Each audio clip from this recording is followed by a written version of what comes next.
नमस्कार बच्चों, कैसे आप सब। बेटा आज हम स्टार्ट करेंगे आपका चैप्टर 10 वेक्टर, और ये बहुत ज़्यादा इंटरेस्टिंग और नया एक्सरसाइज है। खासकर जो कॉमर्स के स्टूडेंट हैं उनके लिए तो बिल्कुल नया है। साइंस के स्टूडेंट काफ़ी हद तक वेक्टर के बारे में परिचित हैं, क्योंकि उनके फिजिक्स में वेक्टर का बहुत ज़्यादा इस्तेमाल किया गया है। 11वीं क्लास में उन्होंने वेक्टर के बारे में बहुत कुछ पढ़ा है, बट कॉमर्स के स्टूडेंट्स के लिए बिल्कुल नया है। बट जो मैथ्स के वेक्टर है बेटा, वो बहुत अलग है फिजिक्स से, तो साइंस वाले बच्चों आपके लिए भी नया ही एक तरह से। दूसरी बात मैं आपको बोलना चाहूँगा कि आपको हर वीडियो में कॉन्सेप्ट मिलेंगे, उन कॉन्सेप्ट पे फोकस करना, क्योंकि बेसिकली एग्जाम में जो क्वेश्चन आते हैं वो एनसीईआरटी बेस्ड आते हैं, एज इट इज एनसीईआरटी का नहीं आता बेटा। तो कॉन्सेप्ट पे फोकस करना, वेक्टर क्या होता है, उसके कौन कौन से पार्ट्स हैं, सब कुछ हम वीडियो के स्टार्टिंग में डिस्कस करेंगे।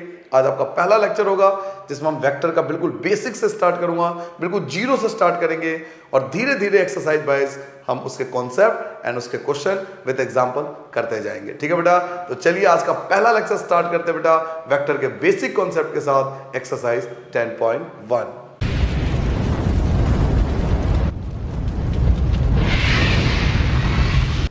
तो चलिए बच्चों, यहां से स्टार्ट करते हैं अपना पहला लेक्चर एक्सरसाइज 10.1 के साथ। याद कीजिए, वेक्टर वर्ड का पहला इस्तेमाल आपने क्लास 9th में साइंस के चैप्टर 8 मोशन में क्या होगा, वेक्टर एंड स्केलर, ये दो वर्ड सुने सुनाए लगेंगे आपको अगर आपने चैप्टर 8 क्लास 9 साइंस का जो चैप्टर था मोशन उसमें पढ़ा होगा बेटा।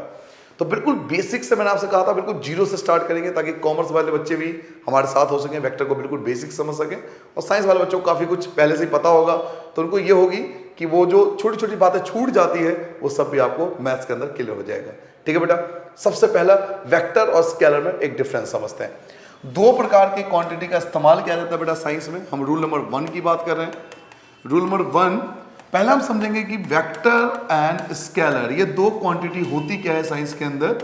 तो वेक्टर एंड स्केलर, ये दो टाइप की क्वांटिटी साइंस में बेटा यूज होती है। अब वेक्टर स्केलर में डिफरेंस क्या होता है, इसके लिए मैं आपको एग्जांपल देके भी समझाऊंगा। सबसे पहले वेक्टर की डेफिनेशन की बात करते हैं बेटा। वेक्टर वो क्वांटिटी होती है जिसमें मैग्नीट्यूड एंड डायरेक्शन दोनों पाई जाती है। जिसमें मैग्नीट्यूड एंड डायरेक्शन दोनों पाई जाती है वो वेक्टर होता है, और जिसमें केवल मैग्नीट्यूड पाया जाता है वो स्केलर होता है। तो मैं लिखवा देता हूं आपको बच्चों। फर्स्ट पॉइंट आपको पता होना चाहिए, वेक्टर क्या होता है, तो जिसमें मैग्नीट्यूड प्लस डायरेक्शन ये दोनों पाया जाएगा, जिसमें मैग्नीट्यूड एंड डायरेक्शन दोनों होगा वो वेक्टर होगा बेटा। और जिसके अंदर केवल मैग्नीट्यूड होता है, जिसके अंदर केवल मैग्नीट्यूड पाया जाता है, उसे स्केलर क्वांटिटी के नाम से जाना जाता है। तो ये तो डेफिनेशन की बात हो गई कि वेक्टर क्या होता है, स्केलर क्या होता है। तो वेक्टर की डेफिनेशन ये होती है जिसमें मैग्नीट्यूड डायरेक्शन दोनों हो, स्केलर वो होता है जिसमें केवल मैग्नीट्यूड हो। बट ये एग्जांपल्स आपको बेहतर क्लियर समझ में आएगा। एग्जांपल्स आप समझिए, अगर मैं बोलता हूं 2 किलोमीटर नॉर्थ, ध्यान से सुनना बेटा, अगर मैं बोलता हूं 2 किलोमीटर नॉर्थ, तो यहां पर जो 2 किलोमीटर मैं बोल रहा हूं ये मैग्नीट्यूड है, इसे मैग्नीट्यूड कहते हैं, और जो नॉर्थ बोल रहा हूं ये डायरेक्शन है। तो इस एग्जांपल में मैग्नीट्यूड एंड डायरेक्शन दोनों का इस्तेमाल किया गया है, दैट इज वेक्टर। ये वेक्टर क्वांटिटी कहलाएगा क्योंकि इसमें मैग्नीट्यूड एंड डायरेक्शन दोनों है। बट अगर मैं बोलता हूं 2 किलोमीटर, केवल ये बोल देता हूं 2 किलोमीटर, तो ये केवल एक मैग्नीट्यूड है, डायरेक्शन नहीं है। अधिकतर आपने देखा होगा, फाइटर प्लेन की बात करें या नॉर्मल प्लेन की बात करें, हेलीकॉप्टर की बात करें, तो वो लोग बताते हैं कि वो किस डायरेक्शन में जा रहे हैं, मैग्नीट्यूड क्या है, अर्थ से कितनी ऊंचाई पर है, कितनी उनकी स्पीड है वगैरह बताते हैं, तो वेक्टर में बात करते हैं। बट नॉर्मल लाइफ में हम लोग स्केलर में बात करते हैं कि भाई मैं घर से कोचिंग इतने किलोमीटर दूर जाता हूं, मैं घर से स्कूल इतने किलोमीटर जाता हूं, लेकिन किस डायरेक्शन में जाता हूं ये नहीं बताते। तो नॉर्मल लाइफ में हम लोग स्केलर का इस्तेमाल करते हैं, लेकिन जब आप बड़े हो जाओगे और थोड़े प्रोफेशनल लेवल पे जाओगे तो वहां पर आपको वेक्टर का इस्तेमाल करना पड़ेगा। तो वेक्टर एंड स्केलर का ये थोड़ा बेसिक कॉन्सेप्ट है। अब बोलना बड़ा आसान है कि वेक्टर ये है, स्केलर ये है, लेकिन पहचानना बड़ा मुश्किल है, क्योंकि बहुत सारे ऐसे क्वांटिटी है जिसमें पहचानना पड़ेगा कि कौन वेक्टर है कौन स्केलर है। और ऐसे ही क्वेश्चन आपके कंपटीशन एग्जाम में आजकल आते हैं, 4 ऑप्शन दे देंगे आपको और पूछा जाएगा कि इनमें से कौन सा वेक्टर है कौन सा स्केलर है। तो मैं आपको वो सारे एग्जांपल जो साइंस और मैथ्स के अंदर कंबाइन करके वो सभी एग्जांपल आपको ढूंढ के लाया हूं, आपके बुक में भी दिया हुआ है जो वेक्टर होते हैं, और वो सारे एग्जांपल जो स्केलर होते हैं वो मैं आपको टेबल में दिखा दूंगा, ताकि आप क्वेश्चन देखते ही बता सको कि कौन सा वेक्टर है एंड कौन सा स्केलर है। तो एग्जांपल लिखो बच्चों, वेक्टर में कौन कौन आता है और स्केलर में कौन कौन आता है, ये पॉइंट नंबर 3 में कवर करेंगे। याद रखिए बेटा, ये क्वांटिटी जो होती है वो वेक्टर में आती है। जब सबसे पहले आप लिखिए डिस्प्लेसमेंट, जी हाँ, आप लिखते जाइए बेटा डिस्प्लेसमेंट। डिस्प्लेसमेंट जो होता है वो वेक्टर में आता है। डिस्प्लेसमेंट के बाद अगला आपको लिखना है बेटा एक्सीलरेशन। एक्सीलरेशन, एक्सीलरेशन को हम लोग मीटर पर सेकेंड से स्क्वायर से रिप्रेजेंट करते हैं, डिस्प्लेसमेंट को केवल मीटर से रिप्रेजेंट करते हैं। उसके बाद आता है बेटा फोर्स। फोर्स, फोर्स को बच्चों हम न्यूटन से रिप्रेजेंट करते हैं, फोर्स को न्यूटन से रिप्रेजेंट किया जाता है। इसके अलावा इलेक्ट्रिक फील्ड, इलेक्ट्रिक फील्ड, एक इलेक्ट्रिक फील्ड को बच्चों हम टेस्ला से रिप्रेजेंट करते हैं। ये आपको सिंबल भी बता रहा हूं ताकि आप कंफ्यूज ना हो। ये सब वेक्टर क्वांटिटी होती है बेटा, ये सब वेक्टर क्वांटिटी है। Displacement, acceleration, force, electric field, और भी मैं आपको एग्जांपल दे रहा हूं, ये सब वेक्टर क्वांटिटी है बेटा। इसके अलावा अगर हम बात करें पावर, इसके अलावा सॉरी हम बात करें वेट, वेट की बात करें बेटा, वेट, अगर हम वेट की बात करें, वेट का भी न्यूटन ही होता है ऐसा यूनिट, तो ये भी एक वेक्टर क्वांटिटी है। इसके अलावा velocity, velocity metre per second इससे डिनोट करते हैं और ये भी एक वेक्टर क्वांटिटी है। और मोमेंटम, मोमेंटम, मोमेंटम को भी हम मीटर पर सेकेंड से स्क्वायर से रिप्रेजेंट करते हैं, तो ये भी एक वेक्टर क्वांटिटी है। तो ये सब वेक्टर क्वांटिटी के अंदर आते हैं, चाहे डिस्प्लेसमेंट हो, चाहे एक्सीलरेशन हो, फोर्स हो, इलेक्ट्रिक फील्ड हो, वेट हो, वेलोसिटी हो, मोमेंटम हो, ये सब बच्चों, ये हम सब वेक्टर क्वांटिटी में ये सब आती है। तो ये वेक्टर क्वांटिटी के एग्जांपल है। ये मैं आपको क्यों बता रहा हूं, क्योंकि मैंने अभी अभी बताया आपको कंपटीशन एग्जाम में, और आजकल देखा जाता है 1 मार्क्स के क्वेश्चन में आपको 4 ऑप्शन में ढूंढना पड़ेगा कि इनमें से कौन सा वेक्टर है और कौन सा स्केलर है। तो कॉन्सेप्ट का मतलब यही होता है कि क्यों ना हम सारे एग्जांपल एक साथ ही पढ़ लें कि ये वेक्टर है और ये स्केलर, ताकि कोई क्वेश्चन करने में दिक्कत ही ना हो। नाउ स्केलर की बात करें, स्केलर की बात करें तो आपको याद रखना है डिस्टेंस। जी हाँ, डिस्टेंस, डिस्टेंस जो होता है वो स्केलर में आता है, हालांकि इसको भी मीटर से रिप्रेजेंट करते हैं लेकिन ये स्केलर होता है। इसके अलावा स्पीड, स्पीड को हम लोग मीटर पर सेकेंड में ही रिप्रेजेंट करते हैं लेकिन ये भी एक स्केलर होता है। इसके अलावा अगर बात करें आपके मास, मास जो होता है ये भी एक स्केलर क्वांटिटी है। मनी, पैसे, रुपए, डॉलर की बात हो तो ये भी एक स्केलर क्वांटिटी है। ठीक है बेटा। मास, मनी के अलावा कुछ एग्जांपल मैं और लिख के लाया हूं आपके लिए। Area, area, area meter per second, sorry area meter square, area meter square, तो area is also a scalar quantity. Area जो होता है बेटा वो भी स्केलर क्वांटिटी होता है। इसके अलावा वॉल्यूम, वॉल्यूम जो होता है बेटा मीटर क्यूब या सेंटीमीटर क्यूब आप बोल सकते हो, ये भी एक स्केलर क्वांटिटी है। इनके अलावा टेम्परेचर, टेम्परेचर, टेम्परेचर जो होता है बेटा ये भी एक स्केलर क्वांटिटी है। टेम्परेचर के अलावा आपको याद रखना है बच्चों, टेम्परेचर के अलावा वोल्टेज, वोल्टेज, वोल्टेज ये भी एक स्केलर क्वांटिटी है। इसके अलावा आप बात करें डेंसिटी की, डेंसिटी, डेंसिटी भी स्केलर क्वांटिटी है। और रेसिस्टेंस, साइंस वालों बच्चों को पता होगा, इलेक्ट्रिसिटी में आपने 10th क्लास में भी पढ़ा होगा सबने, रेसिस्टेंस, प्रतिरोध बोलते हैं हिंदी में बेटा, रेसिस्टेंस, ये भी स्केलर क्वांटिटी है। तो कुछ एग्जांपल हम याद रख सकते हैं जैसे कि डिस्टेंस हो गया, स्पीड हो गया, मास हो गया, money, area, volume, temperature, voltage, density, resistance, these are the scalar quantity. तो ये सारे एग्जांपल मैं आपके लिए इकट्ठे करके लाया हूं ताकि आपको परेशानी ना हो, कोई भी क्वेश्चन आ जाए आप इजीली ढूंढ सको कि कौन सा वेक्टर क्वांटिटी है एंड कौन सा स्केलर क्वांटिटी है। तो पहले बेसिक कॉन्सेप्ट समझ में आ गया बेटा। वेक्टर कौन होता है? जिसमें मैग्नीट्यूड डायरेक्शन दोनों हो। स्केलर जिसमें केवल मैग्नीट्यूड हो। एग्जांपल मैंने आपको दोनों को समझा दिए, फिर बहुत सारे क्वांटिटी आपको बताया कि कौन वेक्टर होता है कौन स्केलर होता है। नाउ रूल नंबर 2 पे आता है बेटा। ये रूल नंबर 1 था हमारा। अब आता है बेटा रूल नंबर 2 कि वेक्टर को रिप्रेजेंट कैसे करते हैं, वेक्टर को रिप्रेजेंट कैसे किया जाता है। तो वेक्टर को रिप्रेजेंट करने के लिए सिंबल यूज होता है बेटा, इसे बोलते हैं a vector. This is the symbol for the vector. ऐसे रिप्रेजेंट करता है, इसे बोलते हैं ए वेक्टर। ऐसे आप बोल सकते हो बेटा बी वेक्टर, ये हो गया सी वेक्टर। हम 2 पॉइंट का भी बना सकते हैं, A B vector, O A vector, C D vector, A D vector. तो इस प्रकार से बेटा वेक्टर को रिप्रेजेंट किया जाता है। अगर मैं लिख देता हूं आपको डी वेक्टर, बोलेंगे इसको डी वेक्टर, ई वेक्टर। अगर मैं लिख दूं एफ ए वेक्टर, तो ये वेक्टर को रिप्रेजेंट करने का तरीका होता है। वेक्टर को इस प्रकार से रिप्रेजेंट किया जाता है। हम ये बोल सकते हैं कि ये इनके सिंबल हैं, इनका रिप्रेजेंटेशन करने का मेथड है। तो वेक्टर को बच्चों इस प्रकार से रिप्रेजेंट किया जाता है। देखिए हमारे पास वो बच्चा भी है जिसने वेक्टर के बारे में कुछ नहीं पढ़ा है, तो बिल्कुल मैंने आपसे कहा था ना, बिल्कुल स्टार्टिंग से लेके चलते हैं ताकि सब कुछ क्लियर हो। आपको आता है, बहुत अच्छी बात है, बहुत बढ़िया बात है, लेकिन सबके लिए, हम सबके लिए है, सबको कॉमन लेके चलना है ताकि सभी बच्चे एक साथ इसको कैपेबल कर सके। तो वेक्टर को रिप्रेजेंट करने का बच्चों ये मेथड होता है। तो पूरे चैप्टर में आप देखोगे कि हम इसी प्रकार से सिंबल का यूज करेंगे वेक्टर के लिए। ठीक है बेटा, वेक्टर के रिप्रेजेंटेशन समझ में आ गई। अब नेक्स्ट टॉपिक पे आ जाए तो लिखिए रूल नंबर 4, रूल नंबर 3 बेटा। नेक्स्ट आएगा बच्चों रूल नंबर 3। रूल नंबर 3 की बात करते हैं बेटा। रूल नंबर 3 आपसे ये कहता है कि आपको ये पता होना चाहिए कि types of vector, types of vector, जो कि पहले एक्सरसाइज में पता होना चाहिए बेटा, वेक्टर के प्रकार, टाइप्स ऑफ वेक्टर। तो सबसे पहला होता है बेटा जीरो वेक्टर। सबसे पहला होता है बच्चों जीरो वेक्टर। अब ये जीरो वेक्टर क्या होता है? देखो, जीरो वेक्टर को हम ऐसे लिखते हैं, जीरो वेक्टर। जीरो वेक्टर को ऐसे लिखते हैं बेटा, जीरो वेक्टर। अच्छा, जीरो में और जीरो वेक्टर में डिफरेंस होता है बेटा। जीरो एक स्केलर क्वांटिटी है, जीरो एक स्केलर क्वांटिटी है, बट अगर इसके ऊपर सिंबल लगा हुआ है तो ये वेक्टर क्वांटिटी है। इसका क्या मतलब है आगे आपको फर्दर एक्सरसाइज में फर्क में समझ में आ जाएगा। अभी तो इस एक्सरसाइज में थ्योरी है ना, इस एक्सरसाइज में केवल थ्योरेटिकल पार्ट है, इसलिए मैं आपको ये सब बातें नहीं बता रहा, बट नेक्स्ट एक्सरसाइज में आपको फर्क समझ में आ जाएगा कि जीरो एंड जीरो वेक्टर में डिफरेंस क्या होता है।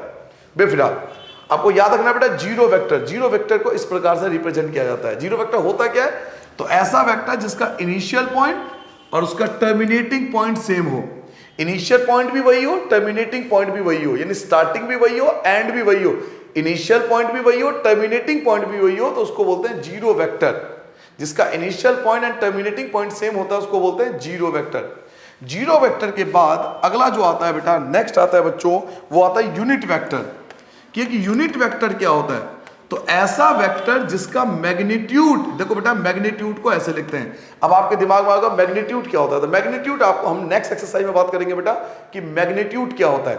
ये मैग्नीट्यूड क्या होता है ये अगले एक्सरसाइज में, अभी हम इसके बारे में डिस्कस नहीं करेंगे। बस याद रखना, ऐसा वेक्टर जिसका मैग्नीट्यूड 1 हो।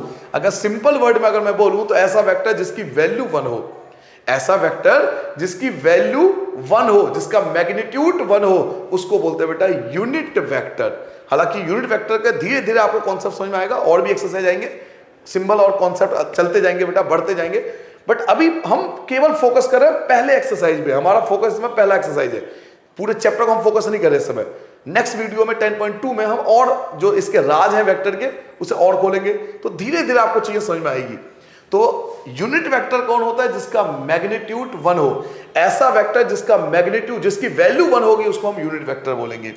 नाउ थर्ड, यूनिट वेक्टर के बाद बेटा को इनिशियल वेक्टर। को इनिशियल वेक्टर, अब नाम से ही जाहिर होता है को इनिशियल। को इनिशियल यानी जिसका स्टार्टिंग एक ही पॉइंट से हो। मान लीजिए पॉइंट है और एक वेक्टर ये है, एक वेक्टर ये है, एक वेक्टर ये है, एक वेक्टर ये है, तो सभी एक ही पॉइंट से स्टार्ट है। तो ऐसे वेक्टर जो जिसका ओरिजिन एक ही पॉइंट से हो, ऐसे वेक्टर जो एक ही पॉइंट से चल रहे हो, ऐसे वेक्टर जिनका इनिशियल पॉइंट सेम हो, उसे बोलते हैं को इनिशियल वेक्टर। ऐसे वेक्टर जिनका इनिशियल पॉइंट सेम होता है उसे हम बोलते हैं को इनिशियल वेक्टर।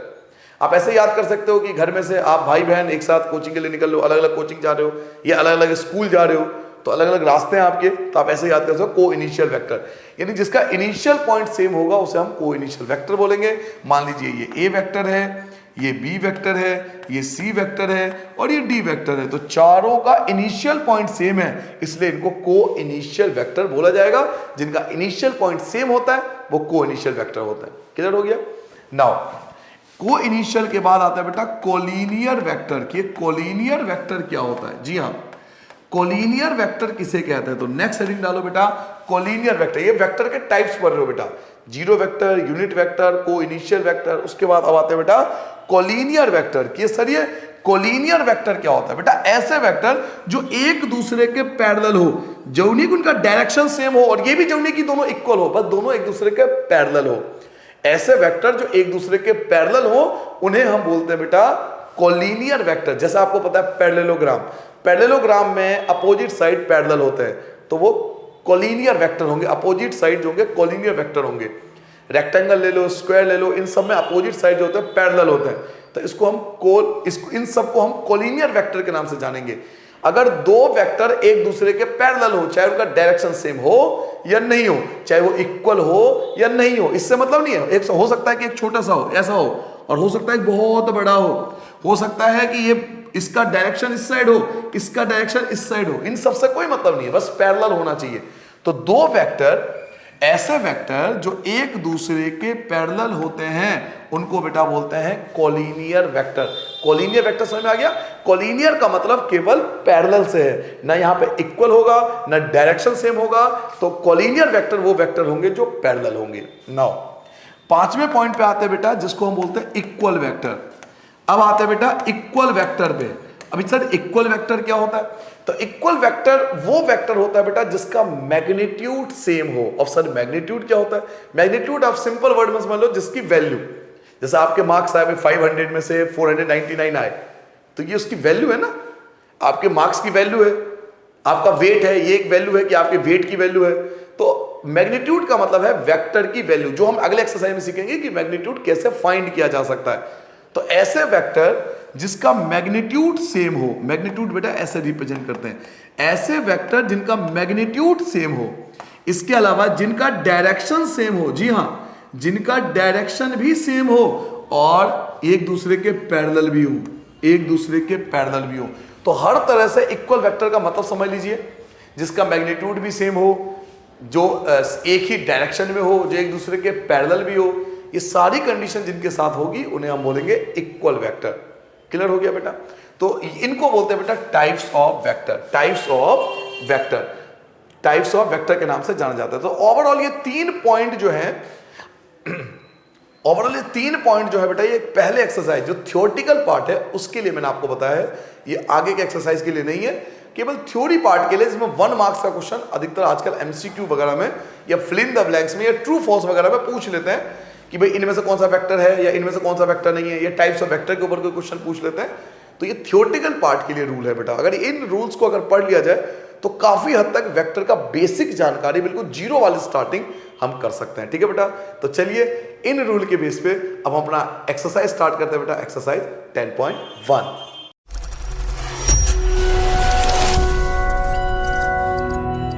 चलिए बच्चों, फर्स्ट क्वेश्चन स्टार्ट करते हैं बेटा एक्सरसाइज 10.1 से। रिप्रेजेंट ग्राफिकली, क्या आपसे ग्राफिकली रिप्रेजेंट कीजिए पहले क्वेश्चन में अ डिस्प्लेसमेंट। एक डिस्प्लेसमेंट को, आपको याद होगा डिस्प्लेसमेंट की वेक्टर क्वांटिटी थी, तो डिस्प्लेसमेंट को रिप्रेजेंट करना है ग्राफ से।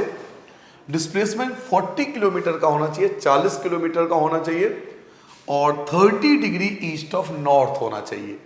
तो पहली बात तो ये बेटा, ग्राफ पे 40 किलोमीटर 40 किलोमीटर बनाएंगे कैसे? तो इसके लिए हम स्केल का इस्तेमाल करेंगे। स्केल से हम इसको यूनिट को छोटा कर सकते हैं। देखिए क्वेश्चन नंबर फर्स्ट की बात हो रही है बेटा। हम सबको पता है बच्चों कि ग्राफ के अंदर 4 डायरेक्शन होती है, डिफरेंट डायरेक्शन होती है बेटा। इसमें नॉर्थ ऊपर आता है, साउथ आपका यहां होता है, ये वेस्ट आता है और ये ईस्ट आता है। ठीक है बेटा? 4 डायरेक्शन का ज्ञान हम सबको होगा, बचपन से सीखा हमने। 40 किलोमीटर रिप्रेजेंट करना है किस डायरेक्शन में? The east of north. East of north का मतलब है 30 डिग्री आपका नॉर्थ की तरफ होना चाहिए, मतलब नॉर्थ के नजदीक होना चाहिए। ईस्ट ऑफ नॉर्थ का मतलब नॉर्थ के पास होना चाहिए 30 डिग्री। तो मान लीजिए ये नॉर्थ की लाइन है बेटा।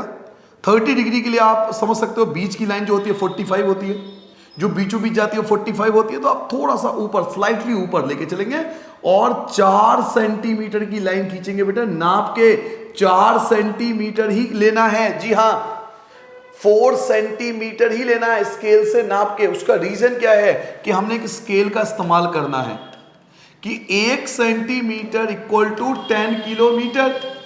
हम 1 सेंटीमीटर को 10 किलोमीटर मान के चल रहे हैं, तो 4 सेंटीमीटर यानी 40 किलोमीटर।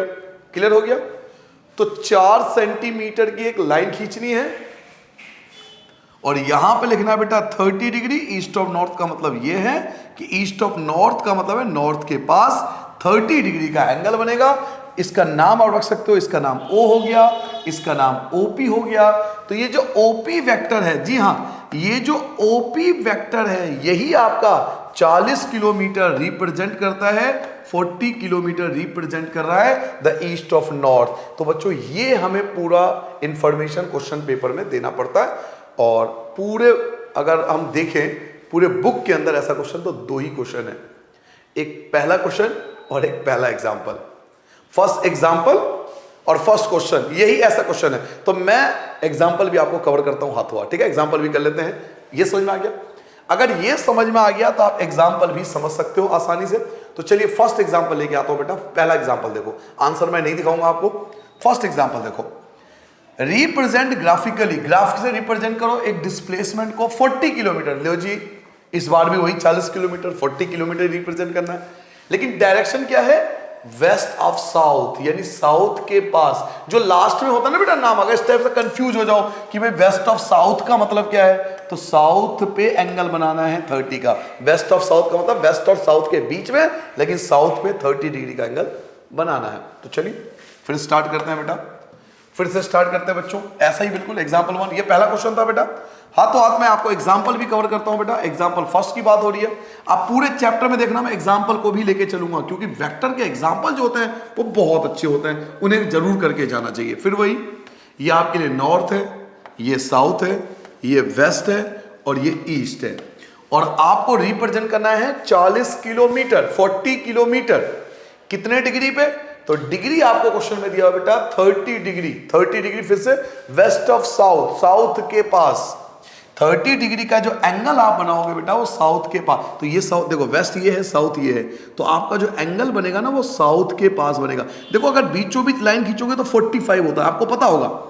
जो बिल्कुल बीचों बीच लाइन आती है, क्योंकि ये एक दूसरे पे परपेंडिकुलर होता है, ये तो 90 हो गया, आप इस बात को समझिए, ये एक दूसरे पे परपेंडिकुलर होता है 90 डिग्री। अगर बीचों बीच खींचूंगा तो 45, तो थोड़ा सा स्लाइटली हमें इधर आना पड़ेगा और नाप के 4 सेंटीमीटर ही लेना है बेटा, क्योंकि मैंने अभी आपको बताया है कि हम एक स्केल का यूज करेंगे जिसमें हम लिखेंगे कि 1 सेंटीमीटर इक्वल टू 10 किलोमीटर। इसका यह मतलब हुआ कि अगर हमने 4 सेंटीमीटर ले लिया तो ये 40 किलोमीटर को रिप्रेजेंट करेगा, 30 डिग्री को एंगल को रिप्रेजेंट करेगा।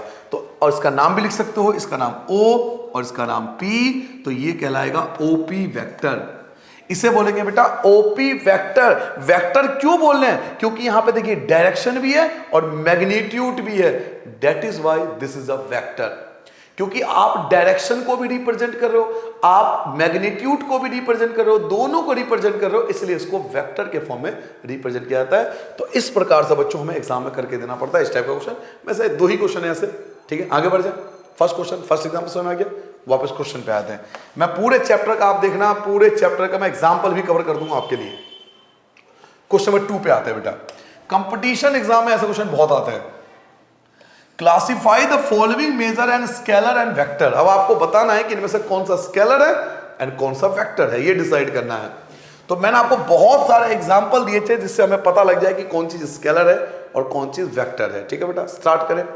सबसे पहला बेटा 10 किलोग्राम, केजी।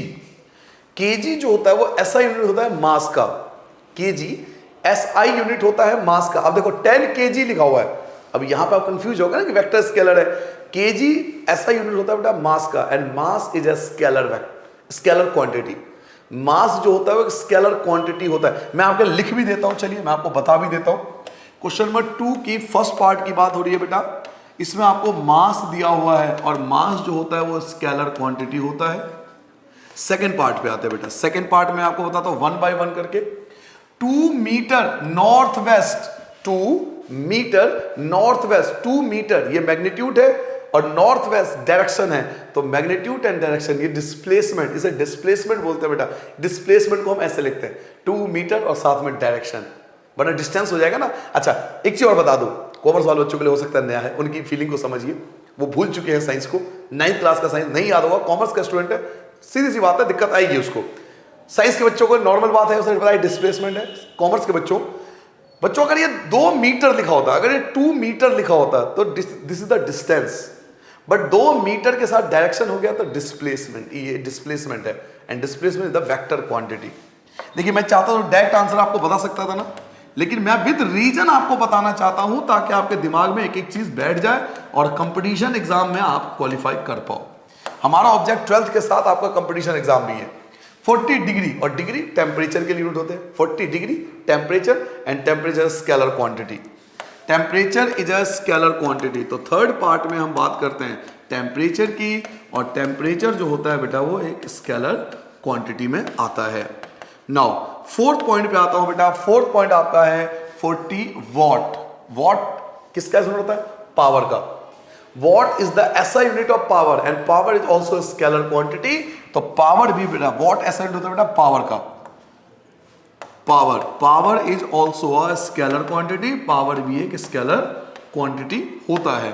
नाउ 10 की पावर -19 कुलाम, 10 की पावर -19 कुलाम, -19 कुलाम। कुलाम याद कीजिए किसी का ऐसा यूनिट होता था, आपको याद आ जाएगा इलेक्ट्रिक चार्ज का। इलेक्ट्रिक चार्ज का ऐसा यूनिट होता है बेटा कुलाम and it is also a scalar quantity, ये भी स्केलर क्वांटिटी में आता है। तो फिफ्थ पार्ट बात हो रही है बेटा इलेक्ट्रिक चार्ज की, और जो इलेक्ट्रिक चार्ज होता है वो भी एक स्केलर क्वांटिटी ही कहलाता है, क्योंकि इसमें डायरेक्शन का नहीं पता होता। सिक्स पार्ट की बात करते हैं बेटा, अंतिम पार्ट की बात करते हैं। 10 metre per second square, that metre per second square it is the acceleration, इसको बेटा एक्सीलरेशन कहते हैं। 10 मीटर पर सेकेंड स्क्वायर। देखो मैं डायरेक्ट भी आंसर बता सकता था ना कि भाई ये वेक्टर स्केलर है, नहीं करूंगा ऐसा, रीजन पता होना चाहिए क्यों वेक्टर है, क्यों स्केलर है, विद रीजन। एक्सीलरेशन आप जाके देखना टेबल में लिखवाया था, एक्सीलरेशन एक वेक्टर क्वांटिटी में आता है क्योंकि इसमें डायरेक्शन का इस्तेमाल होता है। तो जो हम नेक्स्ट कर रहे हैं बेटा वो एक्सीलरेशन है, और एक्सीलरेशन जो होता है बेटा वो एक वेक्टर क्वांटिटी में आता है। तो इस प्रकार से अगर आंसर करोगे तो ज्यादा बेहतर है, कंपटीशन लेवल के लिए इस प्रकार का आंसर करोगे तो ज्यादा बेहतर है, बाकी आप डायरेक्ट भी लिख दोगे तो मार्क्स आपके पूरे मिलेंगे। ठीक है बेटा, चलिए आगे बढ़ जाते हैं। नेक्स्ट क्वेश्चन की बात करते हैं बेटा, क्वेश्चन नंबर 3 की बात करते हैं। क्वेश्चन नंबर 3 पढ़िए बच्चों, क्या कहता है? Classify the following as scalar and vector. फिर से वही बात कि इनमें से कौन सा स्केलर है और कौन सा वेक्टर है, हमें आइडेंटिफाई करना है कौन सा स्केलर है और कौन सा वेक्टर है। तो सिंपल सा कॉन्सेप्ट है। सबसे पहले टाइम, और टाइम याद कीजिए ये स्केलर में आता था, इसमें तो आपको कुछ करना ही नहीं है, इसमें तो आप डायरेक्ट बता सकते हो, इसमें तो रीजन भी लिखना है क्योंकि टाइम स्केलर ही होता है। नेक्स्ट है बता distance, distance is also a scalar quantity, distance भी एक स्केलर क्वांटिटी में आता है, याद होगा आपको टेबल बनवाया था, तो ये भी एक स्केलर क्वांटिटी है। नाउ फोर्स, फोर्स का ऐसा यूनिट होता है बेटा न्यूटन, फोर्स का ऐसा यूनिट होता है न्यूटन, एंड न्यूटन जो आता है बेटा वो एक वेक्टर क्वांटिटी में आता है, तो this is a vector. Third part आपका वेक्टर आएगा। क्लियर हो गया बेटा? नाउ फोर्थ पार्ट है बेटा velocity. Velocity metre per second, इस मीटर पर सेकेंड इसका ऐसा यूनिट होता है, बट इसमें डायरेक्शन भी आता है। स्पीड एंड वेलोसिटी में यही फर्क होता है बेटा, स्पीड में केवल आता है मीटर पर सेकेंड बस, लेकिन वेलोसिटी में metre per second and plus direction.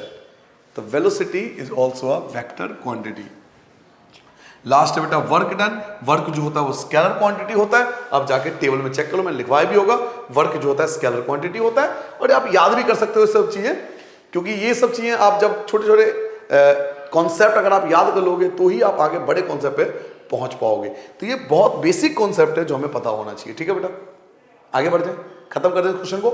Now यहीं से नोट कर लेना, ये यहीं से नोट कर लेना कौन सा स्केलर कौन सा वेक्टर है, पता लग गया आपको। नाउ फोर्थ पार्ट पे आता है बेटा। फोर्थ पार्ट देखिए, इन फिगर 10.6 आपको एक फिगर दिया हुआ है, ये इस प्रकार से डायग्राम आपको दिया हुआ है, इस प्रकार से आपको एक फिगर दिया हुआ है। आइडेंटिफाई द फॉलोइंग वेक्टर, आपको कह रहा है आइडेंटिफाई करो। अच्छा मैं फिगर को थोड़ा और अच्छे से आपको इसे हाईलाइट कर देता हूं ताकि आप बहुत अच्छे से देख पाओ। ये फिगर कुछ ऐसा बेटा, ये चीज यहां से स्टार्ट है, यहां एरो बना हुआ है, यहां से स्टार्ट है, यहां भी एरो बना हुआ है, यहां से स्टार्ट है, यहां भी एरो बना हुआ है, और यहां से स्टार्ट है और यहां भी एरो बना हुआ है। फिगर कुछ इस प्रकार से बेटा, ठीक है। अब हाईलाइट कर लिया, अब आपको क्लियरली दिख रहा होगा। अब हमें पहचानना है को इनिशियल। याद कीजिए मैंने को इनिशियल का मतलब बताया था, ऐसे वेक्टर जो एक ही पॉइंट से स्टार्ट होते हैं, जिसका इनिशियल पॉइंट सेम होता है, जिसका ऐसे वेक्टर जिनका इनिशियल नाम है ना को इनिशियल, जिसका इनिशियल पॉइंट सेम होगा। तो देखिए यहां से इनिशियल पॉइंट ए का और यहां से इनिशियल पॉइंट डी का, दोनों का इनिशियल पॉइंट जो है बेटा वो सेम है। बच्चों मेरे लाल मेरे चंदा, दोनों का इनिशियल पॉइंट बेटा सेम है, दोनों एक ही पॉइंट से निकाले गए हैं, तो A and D vector is a initial vector कहलाएगा। तो इनिशियल वेक्टर में हम दो नाम लिख सकते हैं। क्वेश्चन नंबर 4 की बात कर रहे हैं। क्वेश्चन नंबर 4 का पहला पार्ट को इनिशियल वेक्टर ए, तो ए वेक्टर आएगा एंड दूसरा आपका डी वेक्टर आएगा। ठीक है बेटा, आगे बढ़ जाए। नाउ अब आपसे कह रहा है बेटा इक्वल वेक्टर। याद कीजिए इक्वल वेक्टर कौन होता था, जिसका डायरेक्शन सेम हो, जिसका मैग्नीट्यूड भी सेम हो, जो पैरेलल भी हो, डायरेक्शन सेम हो, मैग्नीट्यूड भी सेम हो और पैरेलल भी हो। देखिए अगर हम ध्यान दें ए और सी पे, तो इनके डायरेक्शन अपोजिट हैं। ध्यान दो बेटा, इसका एरो इधर है और इसका एरो इधर है, इनके डायरेक्शन अपोजिट हैं, तो ये तो इक्वल नहीं हो सकते क्योंकि डायरेक्शन अलग अलग है। नाउ अगर हम डी और बी पे ध्यान दें, ध्यान से देखो बेटा, डी और बी पे तो दोनों के डायरेक्शन सेम है। इसका एरो भी नीचे की तरफ है, इसका एरो भी नीचे की तरफ है, तो दोनों का डायरेक्शन सेम है और इक्वल वेक्टर की पहचान होती है उनका डायरेक्शन सेम होता है। तो बी और डी का डायरेक्शन भी सेम है, ये एक दूसरे के पैरेलल भी है और मैग्नीट्यूड मतलब इनकी वैल्यू भी लगभग आपको दिखाई दे रही होगी, इक्वल ही है। तो बी एंड डी ये दो वेक्टर जो है ये इक्वल वेक्टर कहलाएंगे। तो इक्वल वेक्टर में हम दो वेक्टर लिखेंगे बेटा, एक बी वेक्टर और दूसरा डी वेक्टर। ठीक है बच्चों, तो बी वेक्टर और डी वेक्टर ये इक्वल वेक्टर कहलाएगा। नाउ लास्ट में देखते बेटा क्या कहता है, कोलिनियर होना चाहिए। कोलिनियर कौन होता है? जो पैरेलल हो। कोलिनियर कौन होता है? जो पैरेलल हो। अब पैरेलल तो ये भी है और पैरेलल तो ये भी है, पैरेलल तो ये भी है, पैरेलल तो ये भी है, बट आगे कुछ और भी कह रहा है आपसे। ऐसा कोलिनियर बताओ जो इक्वल ना हो बट नॉट इक्वल, तो वो ए और सी है, क्योंकि बी और डी तो इक्वल थे भाई साहब, बी और डी तो इक्वल थे ना। अब आपसे कह रहा है ऐसा कोलिनियर बताओ। कोलिनियर मतलब क्या होता है? जो पैरेलल हो, जो पैरेलल हो लेकिन इक्वल नहीं होना चाहिए। तो बचा तो यही ना, क्योंकि ये दोनों तो इक्वल ही थे, तो ये दोनों ही बच्चे पैरेलल वाले। वैसे पैरेलल ये और ये है और ये पैरेलल है, बट ये तो इक्वल में आ गया, तो ये दोनों कोलिनियर में आएंगे। इनका डायरेक्शन भी देखो अपोजिट है। तो ए और सी जो होंगे बच्चों, हमारा ए और सी जो होगा ये आपका कोलिनियर वेक्टर कहलाएगा। थर्ड पार्ट में ए वेक्टर एंड सी वेक्टर जो होगा ये कोलिनियर वेक्टर कहलाएगा। खत्म हो गया बेटा। फिफ्थ क्वेश्चन पे आ जाए। Answer the following true and false. आपको बताना है कि सही है या गलत है। 1 मार्क्स में आजकल पूछ लेते हैं। तो पहला आपसे क्या कह रहा है, ए वेक्टर मीन्स ऐसे, and minus A vector means इसका डायरेक्शन अपोजिट होगा। ए वेक्टर मतलब आप समझ सकते हो इसका डायरेक्शन एक तरफ कर दो, और माइनस ए वेक्टर मतलब इसका डायरेक्शन अपोजिट होगा बेटा। आर कोलिनियर, क्या ये कोलिनियर होगा? बिल्कुल सही बात है, बिल्कुल कोलिनियर होगा, ट्रू होगा, एक दूसरे के पैरेलल होगा। केवल डायरेक्शन अपोजिट है इन दोनों का, केवल डायरेक्शन इन दोनों का अपोजिट है, ये एक दूसरे के कोलिनियर होंगे। क्योंकि कोलिनियर की पहचान क्या बताई थी? पैरेलल होना चाहिए, डायरेक्शन से कोई मतलब नहीं, पैरेलल होना चाहिए। तो दोनों है तो ए वेक्टर ना, तो दोनों का डायरेक्शन अपोजिट होगा लेकिन एक दूसरे के पैरेलल होगा, इसलिए कोलिनियर वेक्टर है, बिल्कुल ट्रू है। टू कोलिनियर वेक्टर, चलिए इन्हीं दोनों को ले लेते हैं कि भाई ये दो कोलिनियर वेक्टर है, बहुत बढ़िया। आर ऑलवेज इक्वल, क्या ये हमेशा इक्वल होंगे? बिल्कुल नहीं होंगे, ये बिल्कुल फॉल्स है। हमेशा तो इक्वल नहीं होंगे, हमेशा इक्वल हो भी नहीं सकते। अगर आप इन्हीं को एग्जांपल ले, इसी से ले लो, कह रहे दो कोलिनियर वेक्टर, मान लो ये दो कोलिनियर वेक्टर है, क्या क्या हमेशा इक्वल होंगे? बिल्कुल नहीं, इनका डायरेक्शन ही अलग है। कोलिनियर तो है ये, लेकिन डायरेक्शन अलग है, तो इक्वल कहां से होंगे? क्योंकि इक्वल में डायरेक्शन भी सेम होता है, तो फॉल्स हो गया। आगे बढ़ जाए। Two vector having the same magnitude, चलिए इस बार मान लेते हैं कि दोनों का मैग्नीट्यूड सेम है, दोनों की वैल्यू सेम है। इसकी वैल्यू मान लेते हैं 5 है और इसकी वैल्यू भी 5 है। ठीक है बेटा, कोई परेशानी नहीं। मैं इसी को एग्जांपल लेके चल रहा हूं, मैं अपनी तरफ से कोई एक्स्ट्रा ले भी नहीं रहा एग्जांपल, बड़ा सिंपल सा कॉन्सेप्ट लेके चलता हूं कि मैं इन्हीं दोनों के लेके चल रहा हूं। ठीक है, two vector having same magnitude, इन दोनों वेक्टर का मैग्नीट्यूड सेम है। मैंने 5 अपनी तरफ से ले लिया, आप 3 1 1 भी ले सकते हो। आर कोलिनियर, क्या ये कोलिनियर होंगे? Two vector having the same magnitude are collinear, दो वेक्टर जिनके मैग्नीट्यूड सेम होंगे, क्या वो कोलिनियर होंगे? आप तो इसको देख के कहोगे हाँ कोलिनियर होंगे, लेकिन क्या मैग्नीट्यूड सेम होने से कोलिनियर बन जाते हैं? क्या मैग्नीट्यूड सेम होने, मैं ऐसा भी तो कह सकता हूं कि वे एक वेक्टर ये है जिसका मैग्नीट्यूड 5 है और एक वेक्टर ये है जिसका मैग्नीट्यूड 5 है। अब बताओ क्या ये कोलिनियर है? नहीं ना, डायरेक्शन तो सेम नहीं है ना, सॉरी पैरेलल तो नहीं है ना। मैग्नीट्यूड सेम होने से कोलिनियर नहीं बनता। कोलिनियर की पहचान याद कीजिए, पैरेलल होना चाहिए। ये पैरेलल थोड़ी है, मैग्नीट्यूड तो सेम है लेकिन पैरेलल थोड़ी है। पैरेलल होगा तभी कोलिनियर होगा, बट इनका मैग्नीट्यूड सेम है लेकिन ये पैरेलल नहीं है। देखिए, two collinear vector, sorry two vector having the same magnitude, दो वेक्टर जिनका मैग्नीट्यूड सेम है। मैंने ये ले लिया दो वेक्टर, इनका मैग्नीट्यूड सेम है, इसका मैग्नीट्यूड 5 है, इसका मैग्नीट्यूड 5 है, तो क्या ये कोलिनियर होंगे? ऐसा जरूरी तो नहीं है, कोलिनियर तो नहीं है, मैग्नीट्यूड सेम है लेकिन कोलिनियर नहीं है क्योंकि पैरेलल नहीं है, तो ये स्टेटमेंट भी आपका फॉल्स में आएगा। नाउ फोर्थ पार्ट पे आते हैं बेटा, टू कोलिनियर वेक्टर। अब कह रहा है दो कोलिनियर वेक्टर, चलिए जी मान लीजिए दो एक कोलिनियर वेक्टर है हैविंग द सेम मैग्नीट्यूड। अब इनका मैग्नीट्यूड भी सेम है, इसका मैग्नीट्यूड 5 है, इसका मैग्नीट्यूड 5 है। आर इक्वल, ये इक्वल होता है? नहीं, अब भी इक्वल नहीं है। क्यों? डायरेक्शन, डायरेक्शन पे कौन फोकस करेगा? डायरेक्शन भी तो देखो, इक्वल के लिए 3 कंडीशन, मैं फिर से बोल रहा हूं, इक्वल के लिए 3 कंडीशन है बेटा, याद रखिए। मैग्नीट्यूड सेम होना चाहिए, है? मैग्नीट्यूड सेम है, ओके, कोई दिक्कत नहीं है मुझे। पैरेलल होना चाहिए, पैरेलल है, ओके। डायरेक्शन सेम होना चाहिए, डायरेक्शन सेम नहीं है, तो ये भी स्टेटमेंट फॉल्स है।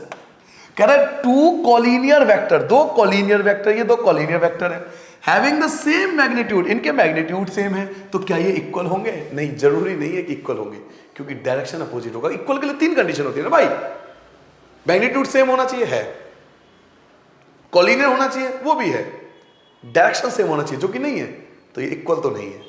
क्लियर हो गया? तो ये सारे क्वेश्चन थे, पहला एक्सरसाइज आपका खत्म भी हो गया, इतना ही सब थ्योरी था बस, बट हम एग्जाम्पल भी करेंगे। अब मैं आपको एग्जाम्पल करा देता हूं, जो बचे हुए एग्जाम्पल थे वो भी आपको करा दो बेटा, सारे क्वेश्चन करके चलो। चलिए एग्जाम्पल नंबर 2 पे आता हूं बच्चों। एग्जाम्पल 2 देखिए बेटा, classify the following major as scalar and vector. अब आपको डिसाइड करना है कि कौन सा स्केलर है एंड कौन सा वेक्टर है, स्केलर एंड वेक्टर आपको डिसाइड करना है। तो चलिए स्टार्ट करते हैं। 5 second that is the time, यहां कर देता हूं बेटा, ठीक है। एग्जाम्पल नंबर 2 की बात हो रही है। 5 सेकेंड टाइम दिया हुआ है, और टाइम जो होता है बेटा वो स्केलर होता है। Time is a scalar quantity, पहला पार्ट। दूसरा पार्ट देखो बेटा, second part, 1000 centimetre cube, centimetre cube is the volume, centimetre cube is the volume, and volume is also a scalar quantity, volume एक स्केलर क्वांटिटी होता है। Next पे आते हैं बेटा, 10 Newton, 10 Newton, Newton is the force, Newton. Third पे आते हैं बेटा, 10 Newton, Newton is the force, and force is a vector quantity, force जो होता है एक वेक्टर क्वांटिटी होता है। अगले पॉइंट पे आते हैं बेटा, 30 kilometre per hour, 30 kilometre per hour, kilometre per hour is the speed, kilometre per hour is the speed, and speed is a scalar quantity, speed is a scalar quantity. Now 10 gram centimetre cube, this is the density, ये density कैसे होता है? ग्राम पर centimetre cube या kilogram पर centimetre cube, this is the density, इसको density बोलते हैं बच्चों, and density is also a scalar quantity. Fifth part, ये एक डेंसिटी है बेटा, ग्राम सेंटीमीटर पर क्यूब जो होता है, या किलोग्राम पर सेंटीमीटर क्यूब, ये डेंसिटी होता है बेटा, and density is also a scalar quantity. Next आते हैं बेटा, 20 metre per second, 20 metre per second, यहां तक स्पीड है, लेकिन डायरेक्शन आगे आती है, वेलोसिटी बन गया। यही मैंने आपको फर्क बताया भी था, यही मैंने आपको फर्क बताया भी था कि स्पीड एंड वेलोसिटी में यही डिफरेंस होता है। जैसे मैं बोलता हूं 10 kilometre per hour, that is the speed, 10 kilometre per hour in north direction, that is the velocity. Velocity में स्पीड के साथ डायरेक्शन आ जाती है तो वेलोसिटी बन जाती है। तो 20 किलोमीटर पर आवर यहां तक स्पीड है, लेकिन नॉर्थ डायरेक्शन आ गया तो ये वेलोसिटी बन गया बेटा, ये आपका वेलोसिटी बन गया। And velocity is a vector quantity, velocity जो होता है एक वेक्टर क्वांटिटी होता है, ठीक है बेटा। तो आप देख सकते हो answer, scalar scalar vector, scalar scalar vector, है ना, scalar scalar vector, scalar scalar vector, pattern सा बन गया। चेक कर लें एक बार, देखिए चेक कर लो एक बार answer, scalar scalar vector, scalar scalar and vector, खत्म हो गया, ठीक है बेटा। चलिए आपको एक फिगर दिया हुआ है, डायग्राम दिया हुआ है, ये डायग्राम आपको दिखाई दे रहा होगा, मैं बनाता हूं आपके लिए अच्छे से, टेंशन ना लो मेरे होते हुए। किसी प्रकार की समस्या इस चैप्टर में आपको नहीं आने दूंगा, बिल्कुल आराम से सॉल्व करेंगे, ठीक है बेटा। ये जूम कर देता हूं थोड़ा आपके लिए, ठीक है। नाउ आइडेंटिफाई करना है बेटा कॉलिनियर, कॉलिनियर कौन होता है? जो एक दूसरे के पैरेलल हो, जो एक दूसरे के पैरेलल हो। तो देखो कॉलिनियर में तो 3 आएंगे, ए भी आएगा, सी भी आएगा और डी भी आएगा, क्योंकि ये तीनों एक दूसरे के पैरेलल है, ए सी डी। देखो ना, ए इसके सामने है, और चाहे भले डायरेक्शन अपोजिट हो, तो कॉलिनियर में डायरेक्शन से कोई मतलब नहीं, पैरेलल होना चाहिए। पैरेलल कौन कौन है? ए सी एंड डी, ये तीनों एक दूसरे के पैरेलल है, तो A C D is the collinear. Collinear में तीनों का नाम आएगा बेटा, ए सी एंड डी। तो एग्जांपल नंबर 3 की बात हो रही है बेटा, कॉलिनियर में ए वेक्टर आएगा, सी वेक्टर आएगा और डी वेक्टर आएगा, तीनों आएंगे। नो सेकंड कह रहा बेटा इक्वल। अब इक्वल की 3 कंडीशन मैंने आपको बताई थी बेटा, इक्वल के 3 कंडीशन होते हैं, डायरेक्शन सेम होना चाहिए, पहला डायरेक्शन सेम होना चाहिए, देखिए दोनों का डायरेक्शन सेम है पहला। पैरेलल होना चाहिए, एक दूसरे के पैरेलल भी है, और मैग्नीट्यूड देखिए, मतलब इसकी लेंथ देखिए लगभग दोनों की बराबर है, तो इसलिए ये इक्वल वेक्टर में आएगा, ये दोनों इक्वल वेक्टर में आएगा। कौन कौन? A and C, A and C, A vector और सी वेक्टर। और कौन सा आएगा बेटा? और पूछ रहा बेटा को इनिशियल, जो एक ही पॉइंट से स्टार्ट हो, जो एक ही पॉइंट से स्टार्ट हो। तो को इनिशियल पॉइंट के लिए हम इस पॉइंट को अगर ध्यान से देखें, सी वेक्टर भी यहीं से स्टार्ट है, डी वेक्टर भी यहीं से स्टार्ट है, और बी वेक्टर भी यहां से स्टार्ट है बेटा। तो तीन वेक्टर, इस पॉइंट से तीन वेक्टर आपको दिखाई दे रहे होंगे, बी वेक्टर, सी वेक्टर और D vector. B vector, C vector and D vector, ये को इनिशियल कहलाएंगे बेटा, एक ही पॉइंट से स्टार्ट है। क्या और भी कुछ पूछ रहा है? नहीं, ये एग्जाम्पल 3 था, बस खत्म हो गया 3 एग्जाम्पल। तो यहां पर आपका पहला एक्सरसाइज विद एग्जाम्पल कंप्लीट होता है। आई होप आपको वेक्टर का थ्योरेटिकल पार्ट, कॉन्सेप्ट समझ में आ गया होगा। पूरे चैप्टर में यही है बेटा, कॉन्सेप्ट समझ लो तो बहुत छोटे छोटे आंसर हैं, ज़्यादा टेंशन नहीं देंगे आपको। ये जो चैप्टर है बहुत ईजी है, बशर्ते कि आपको कॉन्सेप्ट याद हो। ठीक है बेटा, तो मिलते हैं नेक्स्ट लेक्चर में, अगले एक्सरसाइज में, एक्सरसाइज 10.2। उसके कॉन्सेप्ट थोड़े ज़्यादा है, तो उस एक्सरसाइज को फिर ध्यान से पढ़ेंगे। ठीक है बेटा, बाय बाय।